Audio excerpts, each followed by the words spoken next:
To anyone who should come from a southern sanitarium to the Alps, the row of sunburned faces round the table would present the first surprise. He would begin by looking for the invalids, and he would lose his pains, for not 1 out of 5 of even the bad cases bears the mark of sickness on his face. The plump sunshine from above and its strong reverberation from below color the skin like an Indian climate. The treatment, which consists mainly of the open air, exposes even the sickliest to tan, and a tableful of invalids comes in a month or two to resemble a tableful of hunters. But although he may be thus surprised at the first glance, his astonishment will grow greater as he experiences the effects of the climate on himself. In many ways, it is a trying business to reside upon the Alps. The stomach is exercised. The appetite often languishes. The liver may at times rebel, and because you have come so far from metropolitan advantages, it does not follow that you shall recover. But one thing is undeniable, that in the rare air, clear, cold, and blinding light of alpine winters, a man takes a certain troubled delight in his existence which can nowhere else be paralleled. He is perhaps no happier, but he is stingingly alive. It does not perhaps come out of him in work or exercise, yet he feels an enthusiasm of the blood unknown in more temperate climates. It may not be health, but it is fun. There is nothing more difficult to communicate on paper than this baseless ardor, this stimulation of the brain, this sterile joyousness of spirits. You wake every morning, see the gold upon the snow peaks, become filled with courage, and bless God for your prolonged existence. The valleys are but a stride to you. You cast your shoe over the hilltops. Your ears and your hearts sing. In the words of an unverified quotation from the Scotch Psalms, you feel yourself fit on the wings of all the winds to come flying all abroad. Europe and your mind are too narrow for that flood of energy. Yet it is notable that you are hard to root out of your bed, that you start forth singing, indeed, on your walk, yet are unusually ready to turn home again, that the best of you is volatile, and that although the restlessness remains till night, the strength is early at an end. With all these heady jollities, you are half conscious of an underlying languor in the body. You prove not to be so well as you had fancied. You weary before you have well begun, and though you mount at morning with the lark, that is not precisely a songbird's heart that you bring back with you when you return with aching limbs and peevish temper to your inn. It is hard to say wherein it lies, but this joy of alpine winters is its own reward. Baseless, in a sense, it is more than worth more permanent improvements. The dream of health is perfect while it lasts, and if in trying to realize it you speedily wear out the dear hallucination, still, every day and many times a day, you are conscious of a strength you scarce possess, and a delight in living as merry as it proves to be transient. The brightness, heaven and earth conspiring to be bright, the levity and quiet of the air, the odd stirring silence, more stirring than a tumult, the snow, the frost, the enchanted landscape, all have their part in the effect and on the memory. Tout vaut à peine sur la tête. And yet, when you have enumerated all, you have gone no nearer to explain or even to qualify the delicate exhilaration that you feel.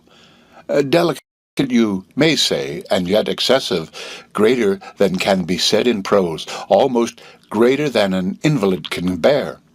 There is a certain wine of France known in England in some gaseous disguise, but when drunk in the land of its nativity, still as a pool, clean as river water, and as heady as verse. It is more than probable that in its noble natural condition this was the very wine of Anjou, so beloved by Athos in the Musketeers.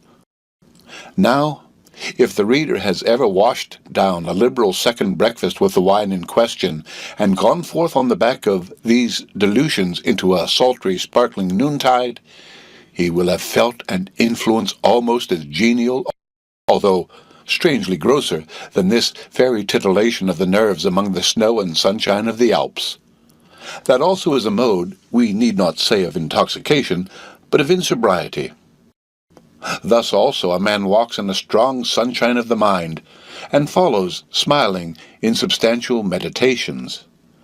And whether he be so really clever or so strong as he supposes, in either case he will enjoy his chimera while it lasts.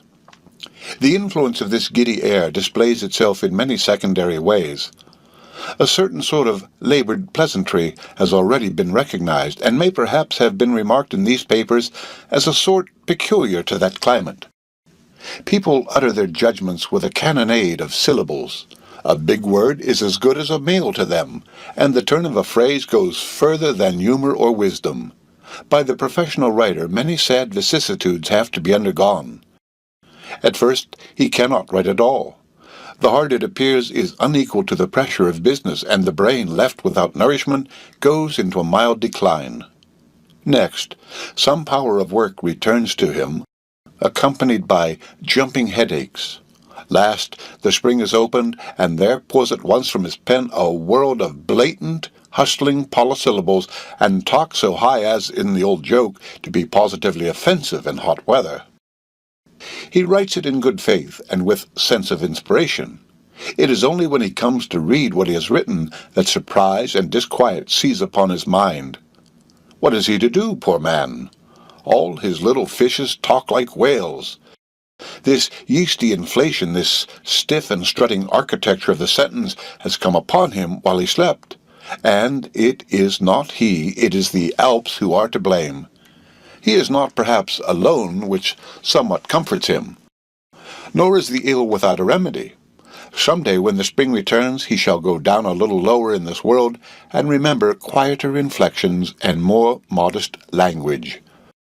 But here, in the meantime, there seems to swim up some outline of a new cerebral hygiene, and a good time coming, when experienced advisers shall send a man to the proper measured level for the ode, the biography, or the religious tract, and a book may be found between the sea and Chimborazo, where Mr. Swinburne shall be able to write more continently, and Mr. Browning somewhat slower.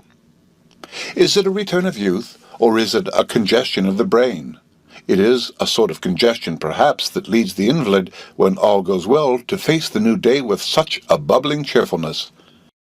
It is certainly congestion that makes night hideous with visions, all the chambers of a many-storied caravanseral, haunted with vociferous nightmares, and many wakeful people come down for breakfast in the morning. Upon that theory the cynic may explain the whole affair. Exhilaration, nightmares, pomp of tongue, and all. But on the other hand, the peculiar blessedness of boyhood may itself be but a symptom of the same complaint. For the two effects are strangely similar, and the frame of mind of the invalid upon the Alps is a sort of intermittent youth, with periods of lassitude. The fountain of Juventus does not play steadily in these parts, but there it plays, and possibly nowhere else.